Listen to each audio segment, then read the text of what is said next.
मोमिनो, पैगंबर सल्लल्लाहु अलैहि वसल्लम के घरों में न जाया करो मगर उस सूरत में कि तुमको इजाजत दी जाए, यानी खाने के लिए बुलाया जाए, जबकि उसके पकने का इंतजार भी न करना पड़े।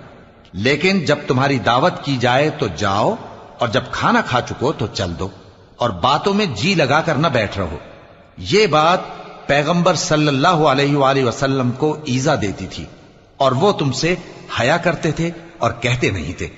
लेकिन अल्लाह सच्ची बात के कहने से नहीं शर्माता। और जब पैगंबर सल्लल्लाहु अलैहि वसल्लम की बीवियों से कोई सामान मांगो तो पर्दे के बाहर से मांगो। ये तुम्हारे और उनके दिलों के लिए बहुत पाकीज़गी की बात है।